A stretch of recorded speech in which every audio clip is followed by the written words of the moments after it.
This is the Subspace Exploration Project. Join us for a deep dive into kink, non-monogamy, mental and emotional health, gender expression, and community building. In each episode, we're deconstructing the gender binary, celebrating queer culture, and creating a safe space for sex education, all while learning from authors, educators, mental health professionals, and folks like you and me. Jessica Fern returns. In this episode of the Subspace Exploration Project, Clay and Todd get real and personal with renowned author and therapist Jessica Fern.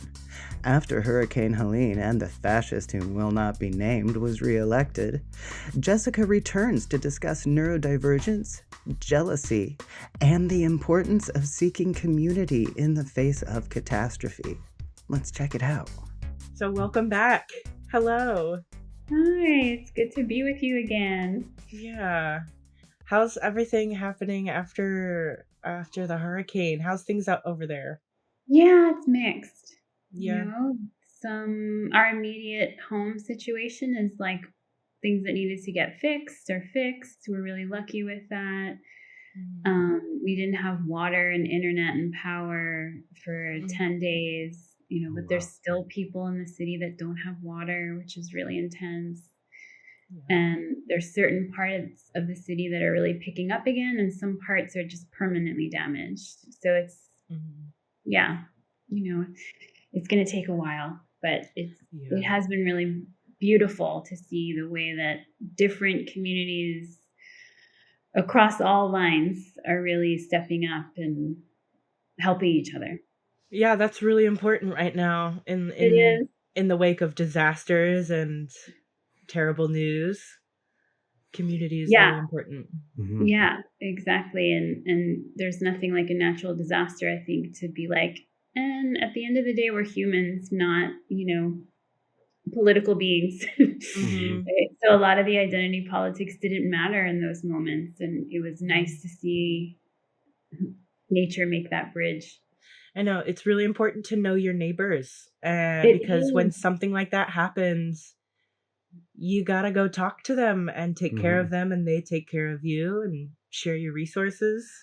Exactly. There's so many people that weren't even prepared. They're like, we didn't even have a bottle of water in our house. Like, and we had to introduce ourselves to our neighbors, right? And then there's other people that are like, you know, we already had this connection, and thank goodness, because we were like, you know, everyone was cooking all of the food together that was melting from the freezer. Oh, yeah. God. Yeah. In light of recent developments and, I'd say real catastrophe and the feeling of impending catastrophe. Yeah. What kind of advice would you have for people like that are just feeling this overwhelm, whether it's, you know, the physical reality or this pressure from the outside, you know, circumstances, and how because I can imagine some people might default to unhealthy habits, you know? Yeah. And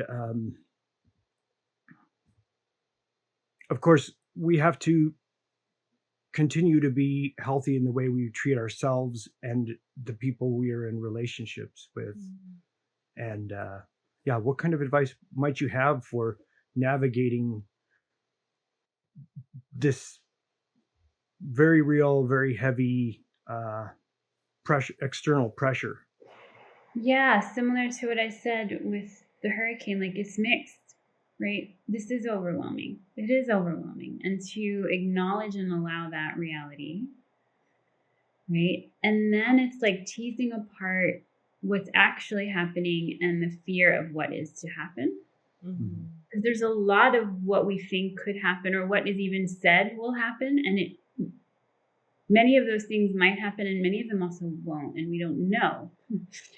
Yeah. Right. So that was one thing to make that parallel is like, there's a hurricane coming and there's so many things that can happen and there's so many things that did. And we just had to respond to what actually happened. The tree did fall here and it didn't fall over here. Like, this road is literally gone and washed away, and this one isn't.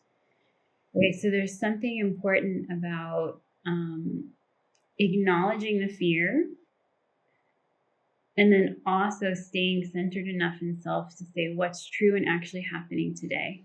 And not go too much into the future tripping. Right? And I think another piece is all of us finding, like, where do I contribute, even in the smallest way? And I'm just seeing such a variety of how people are choosing to do that. But it seems like a really important piece. You know, like, for some people, it is more about activism and getting involved politically. For some people, it's not. But they're saying, you know what, I'm going to start this blog. Like, the last 2 weeks, here's the things I've heard, right? I'm going to start that blog I never started. I'm going to start this group for this particular marginalized people online that, like, will become a safe haven for them. Someone thinks that their way of responding is to no longer be silent at work around their non-binary identity and to be transparent about their pronouns. Yeah. Right? So all of these things, to me, it's like, yeah, find the way that you orient to how to make meaning and find purpose in this. I think there's a lot of sharpening our teeth. Like, all right, I'm ready to fight now. And it's like, we don't necessarily have to be sharpening our teeth. Right. But it certainly does help make us feel safer, you know, like if we sharpen our teeth. Yeah. Well, I think the thing that makes, just to speak simply, it makes me sad, right, is when people are very hurt by the othering and the atrocities that other people are doing, but then they themselves go into the othering and the demonizing and the same thing that they are alerting against, right, as a problem, they are falling into that pattern. So it feels like, how do we not other and demonize? Right? In the name of other people who are othering and demonizing. Right? And yet not become complacent either, right? Because it's not about just passively accepting things. A lot of compassion and curiosity for other people and why they might do the things that they do. Think the way they think. Before all of this came about, the reason why I reached out and I wanted to talk with you again, check in on upcoming projects and reissues, but also I wanted to talk specifically about neurodivergence. But also had a question, and I actually wonder how this shows up now with these more intense pressures too. What is primal attachment panic? So primal attachment panic, I wrote about it in Polysecure, and it is when the nervous system goes into this panic, right? Threat response of actual death when we lose connection or access to our attachment figure. They're unavailable, I can't reach them, they're not responding to me, and that means, because I'm a baby and I can't do anything for myself yet, I am going to die. And it's actually a wise response to get bigger and louder to get the care and survival needs met, right? So as adults, we're not necessarily, our survival isn't necessarily dependent on our partners or our attachment figures, but our body doesn't always know that. So when we feel a disconnection from them, or they're unreachable, or they're not responding to me, the body can still go into this, big sympathetic nervous system response of threat, I'm going to die. I suppose we kind of do that in a lot of different contexts, and I'm thinking specifically like when things don't go your way politically and your like survival feels threatened or your comfort feels threatened, you go into this like, I'm gonna flip the table upside down and like someone listen to me, like right, and like lashing out or whatever it is. Yeah, so some of these things are not just physical, it can be the existential threats to our future or to our identity that also activate the same, I am unsafe in this world, right? And it's not that it's wrong, right? There's unsafety that's happening, but right, it's a big nervous system response that can be scary, it can be confusing. A lot of people experiencing that primal panic right now. Yeah. Do you think that, like with primal attachment panic, do you think that might show up differently for those with like different attachment styles or across being neurotypical or neurodivergent? Absolutely to both. Yeah, okay. Yes. So people that tend to have more of the anxious, preoccupied style or that end of the spectrum, you're going to see it like sooner, right? And probably more obviously, but people like someone with a more withdrawn style, if they get pushed far enough, they will have it as well. But you might see the meltdowns kind of more up front with someone who tends to lean more towards the anxious, preoccupied end of that spectrum. Right? With neurodivergence, it's like there's can be so many things that are contributing that sometimes it can seem like the fuse is shorter. And it's not that the fuse is shorter, it's just there's so many more things that have been stimulating, right? So a nervous system that's more stimulating, it's like the noise here, the smell here, what you said over there, my inner critic going over here. It's like all of this is happening, right? Right, you're resonating. Uh-huh. Yeah, and I think, for me, neurodivergence is like, it's so many things, but it's also a spectrum of brilliance and it's a spectrum of sensitivity. More attuned often to the environment, sometimes at our own expense. So, right, people's nervous systems are having these big flare-ups because the environment is not safe for me. It's too chaotic. It's not necessarily the attachment figure, but then the attachment figure can do the smallest thing and it just pushes someone over their own threshold. I feel like in with the more anxious attachment styles, you're seeing that much more quickly and obviously. And with, me who's a bit more avoidant or withdrawn is like, you're not going to see it until I've like really reached the threshold. And then it's like, it's very obvious that I've reached the limit. Yeah, or it might implode, right? It doesn't necessarily explode, it implodes. And it can be so confusing, I think, for if you're partnered with someone who's in the more avoidant withdrawn style or a certain types of neurodivergence. It's like, no, a lot's going on in here, but it doesn't come out. And you could be mistaken. I think that's what happens with certain neurodivergence. You're mistaken for not having thoughts or feelings or caring, and that is not true at all. It's just like, no, it's all contained and ping-ponging in here. Because I don't let it actually go out, right? It's very internal. It's very internal. Yeah. I wanted to address, because I see it very much in my life, showing up in my connections, like as both a positive and a negative. Always hear you factor in technology. Oop, I just had trouble hearing you. You said technology? Yeah, technology, you factor that in as something that can both restrict and facilitate connection. And, I can definitely see how for certain, especially for certain neurodivergent people, especially with like social anxiety, like that is just like maybe a preferred way to engage like day to day. But of course that can hinder that deeper connection. And I'm wondering, like, can you help explain what the primary pros and cons of technology as a modes of communication and maintaining connection are? Yeah, I think Well, it allows people that maybe couldn't access each other to be in relationship.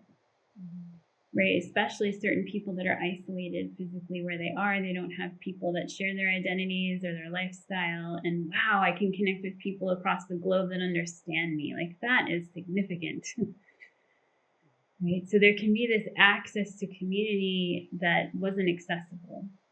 Right? Or there can be like long distance. You know, I have a partner, we're an hour and 20 minutes away and we're with each other half the week. Well, those other days we're not together. Thank goodness for our texts and, you know, voice memos that we can send and ways of checking in with each other that kind of keep the connection going.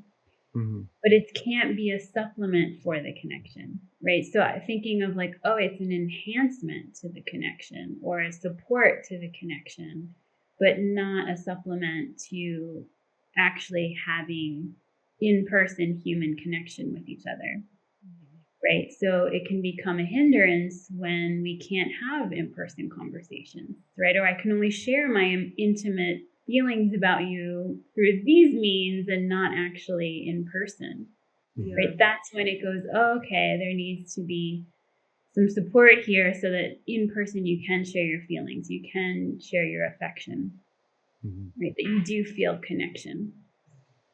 What would that support look like? I mean, I guess it could look like a ton of different things. Yeah. I mean, it depends, I think, on the dynamic, the pairing. Yeah. Right. Yeah. Totally. I guess that's just a conversation for y'all to have if you're Right. needing more support to talk about some intimate and vulnerable feelings that you're not able to in person, that you find easier to do with technology because it's less well, the nice thing about technology is it can slow things down. Right. So if I'm feeling a lot and there's really something that helps to calm it down if I'm putting it into words, to get my thoughts out, to get my feelings straight, and to speak it in like a respectful, clear, kind way, right? That's one benefit, right? So in that case, it's like, okay, what do you need in person with someone to feel like there's enough slowing down for your, like, so you do have space and someone's not just jumping in, right? Yeah. One of the challenges, though, is we can there's so many times where I'm like, that conversation you're describing to me should never have been over text. You know, where it's like, whoa, this is a very important conversation and it's quickly getting misunderstood because it's happening through text and these spin outs that happen. It just escalates so quickly because it's like, no, that's an in-person or on the phone voice conversation. Yeah. So right, it's like it can work in both ways.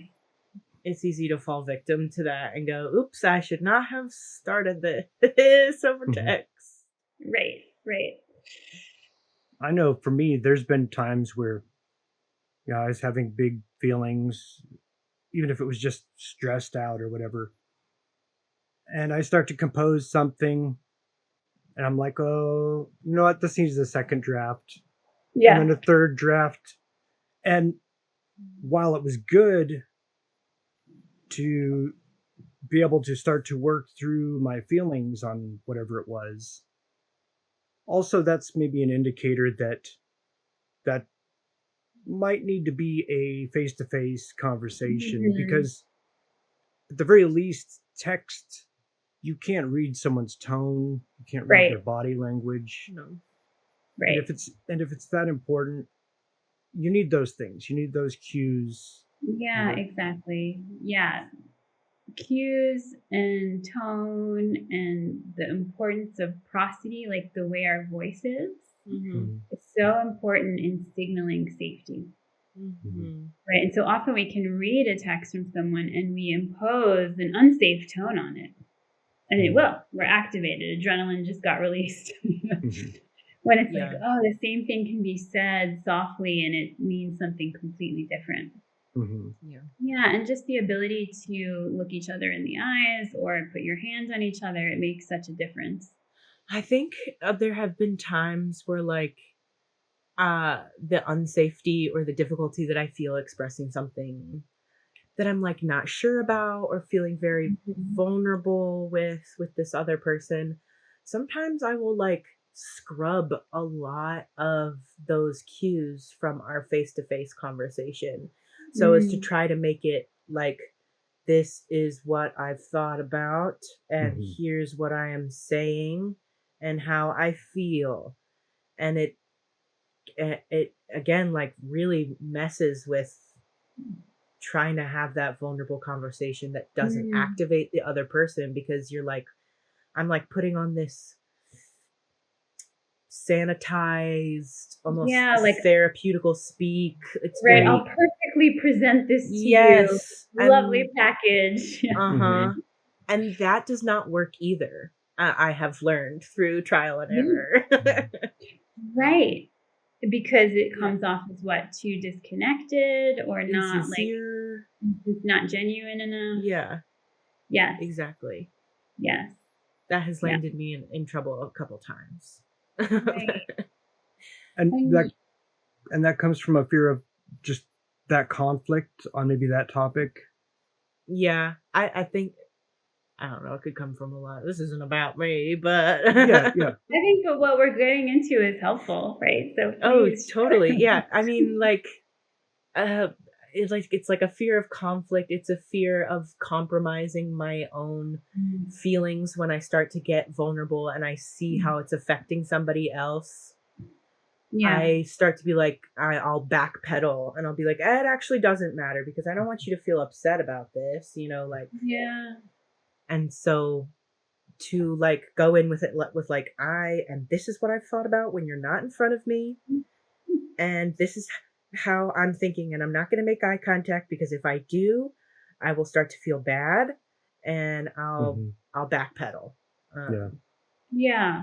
So that, the fear of conflict, of hurting the other person, of saying the wrong thing. And, you know, I ended a very vulnerable conversation with one of my partners, and because she had kind of like shut down, and I was like, I don't know what else to do here. And we just decided to like part for then and just kind of like think about it.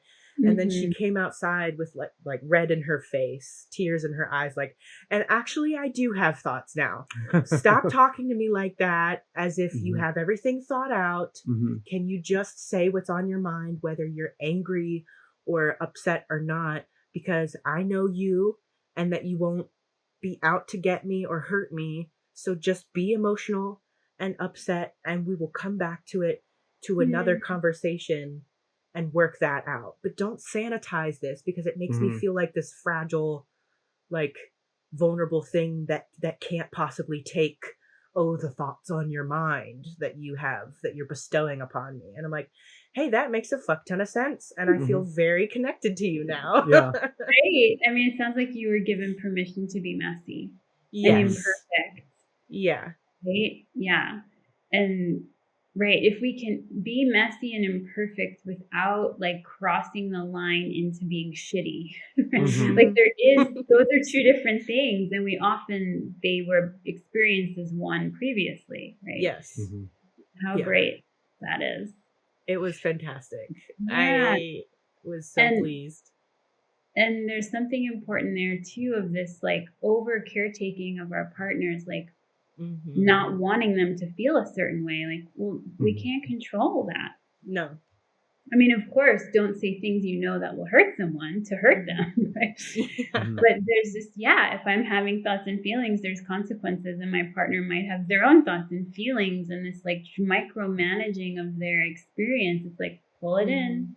You know? Yeah, it has caused a couple issues, but just after that one conversation of like, stop doing this. I see what's happening now. Like, and you say I get to be messy, but then you don't allow yourself to be messy, and it's not fair to me. And I was like, wow, I'm like turned on. Right. And did it shift things? Were you allowing yourself to be more free?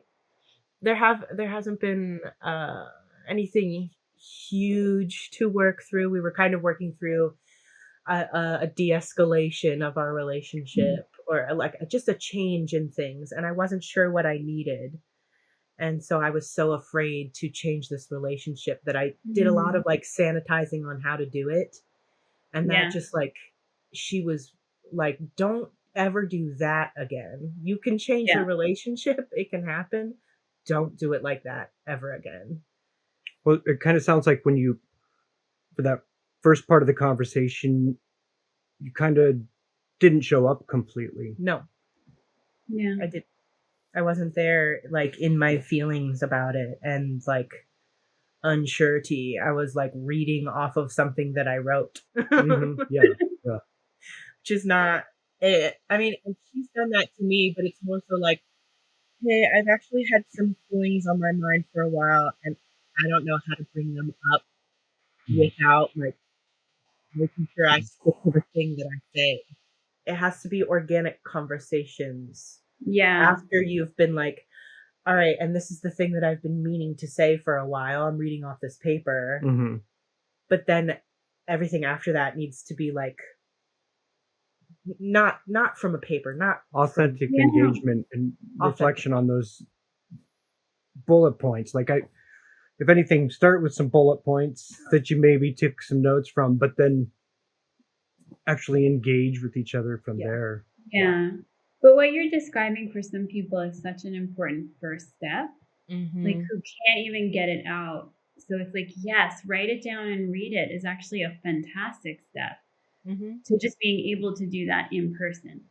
Yes. Right. But then I think what you're getting at is we don't stop there, right? Like eventually, and it might not be in that conversation, but eventually, right? We have more of a back and forth? Can it come out more fluidly without the prop of the paper? But for some people, I even say, write it down and read it, because that's going to get you to be in the conversation versus not at all. That's exactly what happened. Yeah, good. It worked, right? Yeah, it did. In whatever kinds of connections they are, between neurodivergent folks and neurotypical people,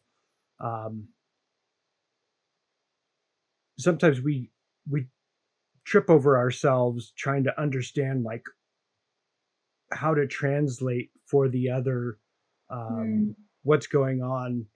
There's a lot of misunderstandings. Like I could say I have like a pretty disorganized attachment style, but I've had neurotypical partners that have been like they don't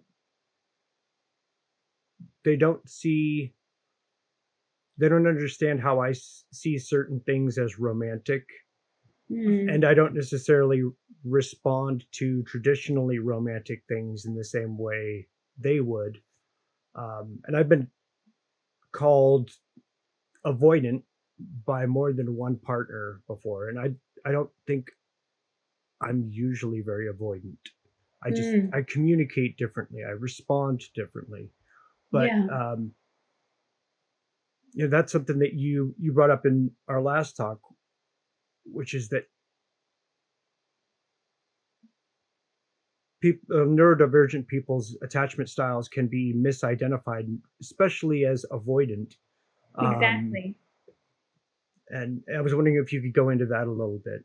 Yeah, I mean, I think you're nailing it, right? That where I think what you're saying is that some of your behaviors don't actually feel like it's your attachment style. It's more about how you're wired, right? And then it's being interpreted as if it's your attachment style.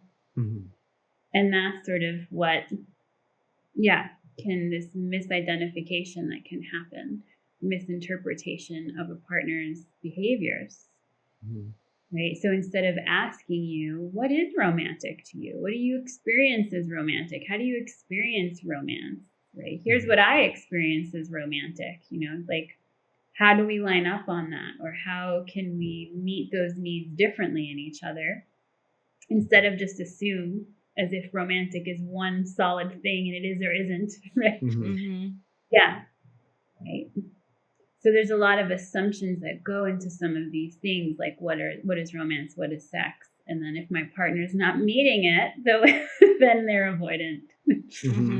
Yeah. But, just not understanding the way that this different wiring of the nervous system is a huge part of that. It gets me thinking about like the times men have like brought out their guitar and like sang to me, and I'm like, I do not find this romantic. I'm very uncomfortable. Please put that shit away. I appreciate it, but not me. Right? It's like in the Barbie movie, all the Kens on the beach singing. And I will. Right, exactly. And all of them are like, this isn't it for me. Yeah. You gotta really love your partner to be like, that's so nice. Thank you. Yeah, I think I've had so many conversations with people personally or then professionally with clients where someone's complaining about romance. I'm like, what is it even? And then people have trouble identifying and actually articulating like, what is romance anyway? There've been plenty of like perverted things that we find romantic that like vanilla people or perhaps kinky people of other flavors are not finding that to be their type of romance. And then the traditional romance is just like something that I reserve for my friends, honestly. Like I'm very romantic with my friends, but then I get pervertedly romantic with my partner, with my sexual partners. I like this, right? Yeah. This is good to know, right? Yeah. That has been a big key in trying to parse out different relationships that I have with people, because I'll get confused because I'm like, I want to be so romantic with you and I want to hold your hand and I want to take you out for dinner, but like you're my best friend in the whole entire world. Yeah. I don't want to take you on a sunset picnic.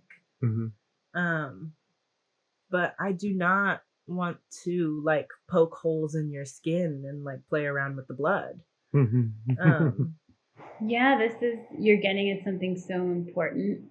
Sometimes these things overlap, or one is the doorway to the other, right? That for some people, romance is the doorway into eroticism and sensual sexuality, and for some people, it's like not at all. Right? It's just romance, and that can be this platonic romance, right? Or it can be a non-platonic, but it doesn't necessarily turn you on sexually.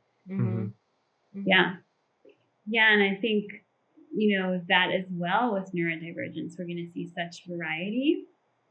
I think the thing I sometimes see with neurodivergence is, this dopamine chasing that can get complicated. Right? Or problematic, where there's dopamine chasing. So it's like chasing romance or chasing certain sexual experiences or needing, like, I need more hits of this. You're not giving me my dopamine hit, so therefore, you're avoidant, or our relationship isn't what I want. It can write these too big of a conclusion about each other. So, like, what is romance, and also what is kind of dopamine fixes? So many neurodivergent people are like the sensation seekers when they are kinksters, and they just like they need the sensation stimulation and those dopamine hits that they're chasing. And a lot of times it's not even like a sexual thing for their kinkiness. It's just sensation seeking and connection, Yeah, and I don't want it to be pathologized either, right? No. Right. And I'm not saying you are, but it's just like, yes. Yeah, I don't want it to be, because I see, sometimes it's this necessary like outlet and off-gassing that the nervous system needs in those kind of, sensory seeking moments, right? That are safe and consensual and contained. Yeah. Imagine replacing your disposable vape with a quick whipping session. The world would go round. I don't think that's how it works, but it's a good ad though. Yeah. We'll help you quit nicotine. Right. Yeah. Sensation seekers. Very real. Mm-hmm. Yeah. So it's important in in relationship with oneself as neurodivergent or with a partner that's neurodivergent to be teasing these things apart. Are there like specific ways that you can do that to like tease them apart other than obviously communication and curiosity and what is making them tick and respond to things? Exactly. Just like playing detective in a good way with oneself. Like, okay, what's going on here for me? Is it this? Is it that? Is it this? Mm-hmm. And then being able to communicate that, being able to make requests based on, I'm needing this thing right now. I am needing actually sensation seeking or stimulation in a certain way, versus something else. Yeah. So that, curiosity with communication is. You're very good at putting me under a microscope. You're very good at observing and teasing those things out. So good for you. Yeah. It is. It's really cool to watch the cogs tick in his head. Like, I've never seen someone so invested to like a specimen underneath a microscope. And so I think for some people that can feel like a negative type of objectification, and it doesn't work for them, but it works for me to feel like so intensely observed, like machinery that you're trying to get to work at its most efficient. Well, a lot of the things that we're getting to, they're usually wrapped up in some degree of, or for a lot of people, usually some shame and embarrassment that usually makes it difficult for them to communicate these things. Right. And you already know those things are there, and you're like, let's work past that. And I'm like, yes, we will power through that. And that's so interesting based on what you said before. Like, a partner that was truly avoidant wouldn't actually be tuning into those things. No. Most likely wouldn't be noticing those things. Yeah. I have a partner that has ADHD, and I've never had someone reflect back to me details about myself. Even just like, it's incredible. Yeah, like, I miss the sound of your slippers across the hardwood floor, right? Like and it's like, to him, it's this intimacy, right? Of like, I know you, and I know the way this sounds about you from across the house, and I know the way this is, and I'm like, whoa, I am known on a level that I've never experienced in that way. Yeah, and it's such a gift. I can feel my chest expanding with like, I really, really resonate with that. There are so many things that I notice about people that I explain to them, and they're like, you know that? And I'm like, yes, I know this. Of course. Yeah. I've had partners that get upset that I'm like paying that kind of attention to them. Yeah. And I'm like baffled. I'm like, sorry. You fascinate me. I appreciate you. What's wrong with that? Exactly, right. I'm paying attention. I think, like with one of my avoidant partners, she can find that to be very endearing sometimes, and other times it can lead to her feeling like too over-examined and like watched, and it makes her feel too uncomfortable to exist for fear of being observed. Right. Feeling too observed and like the spotlight is on. Yeah. So sometimes I gotta learn to like manually like turn it off and be like, stop observing. Yeah. Yeah. And, people that have had the avoidant usually style, there's a history of being criticized in their past. Yes. Right? Yeah. And so it can activate that, like, the shame, the healthy shame response. It's like, this isn't good. I have to like hide this about myself, right? Because it might, like, to be seen can be dangerous. Yeah. Yeah. And so here we have someone who's like lovingly seeing us, but it can activate the same, I need to turn away.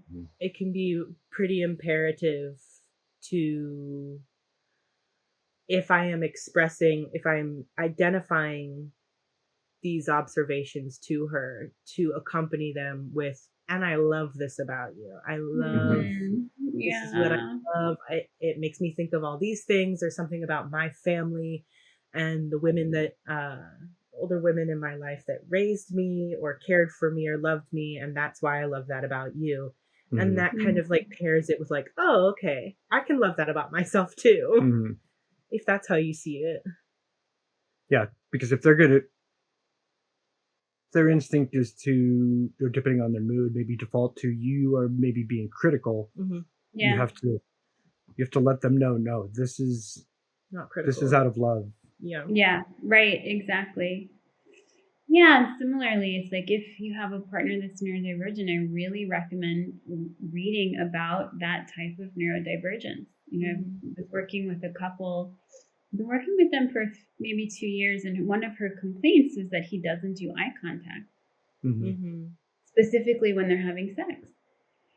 And then she realized they've both come to the realization that he's pretty much on the spectrum, and that now him not making eye contact was put into a context that made sense and wasn't personal. It wasn't this rejection. It wasn't that she was unattractive. Right? So that feels like an important piece to emphasize as well, that things that are going on for someone, their behaviors, have nothing to do with you most of the time, but they're interpreted as being usually rejecting or too much or personalized. Speaking of spectrums, understanding jealousy as being on a spectrum, or at least I've heard a number of people speak to jealousy being on a spectrum from being like having a primal attachment panic to compersion. Like, and it didn't even occur to me that compersion, which I've experienced before, is actually part of that equation of processing. Processing jealousy, or upset over a perceived threat to the attachment. But I just find that fascinating, and it does make sense. The more I've experienced it. And that they can coexist. We can feel compersion as well as jealous at the same time. Right. That it's not one or the other. And usually I think of it more in parts. One part of me feels a lot of compersion, and another part of me is freaking out. And is pretty jealous or pretty angry, or justice jealousy, whatever it is, or having an insecure attachment panic. And you're able to hold both of those wolves inside of you. Yes, you're allowed to. Right. And sometimes we do have to say, okay, I have to put this one aside and focus solely on this one right now. That's like, put the fire out right now. But yeah, a lot of people judge themselves as not having compersion because they feel jealous, or their partners, which is worse. They weaponize compersion. Really? Let's rethink this one. Weaponizing compersion. Poly people, stop this shit. They're inventing new ways to be abusive. Right. I mean, we do this with most things. Yeah. When I was first studying NVC, nonviolent communication, maybe 20 years ago, I couldn't believe how many people would weaponize it. Like, you're not doing NVC. I was like, that's a really un-NVC statement. People who want to be abusive are going to be abusive. And some of them are going to learn the words, the terminology, the slang to throw around to make it veiled as not abusive. I'm doing therapy talk. This is These are words Yeah. that you know. Well, and Mhm. I don't think it's that they necessarily want to be abusive, but it's Sure. like a lot of these things are not, I call it the difference between a horizontal shift versus vertical. Like, ideally, we learn this new concept or tool, and it's actually a vertical shift in our consciousness. It's like, oh, I'm seeing things differently and more broadly than before. Right? My worldview is changing. Mhm. And so I have more capacity. But a lot of times it's like, oh, your level of consciousness didn't change. It just, you changed your clothes. Like you're just using different language now Mhm. that sounds more, as if it's more advanced or more inclusive, Mhm. but not necessarily. Yeah. Yeah. Thank you for joining us again. This was a wonderful Yeah. talk. We'll definitely have to catch up again when we'll have time. You have your third, the next one. My next book, coming out in 2025. I think around August or in the fall. So it would be nice to reconnect then when, that comes out. Yeah, all about the inner critic and shame and the ways we escape. So you all will love it. Yeah, we look forward to it. Yeah. Do you have personal stories and observations you would like to share about kink, BDSM, non-monogamy, and where neurodivergence, mental health, gender expression, community, and politics all intersect? Maybe you have a request for a topic or a guest. We welcome people in these communities to reach out to let us know how we're doing, to share their stories and interests, and help us to shape how we contribute to healthy, informative conversations on sex, kink, non-monogamy, and queer culture. We would love for our fellow kinksters, E&M, and queer people to ask questions, make content requests, and share your stories. You can remain anonymous, or if you'd like to be a guest on the podcast, shoot us an email and let us know a little bit about you. To get in touch with us, go to subspaceexploration.com/contact. Please comment, like, share, and subscribe on Apple Podcasts, Spotify, YouTube, Acast, and RSS feed. Goodbye. Goodbye.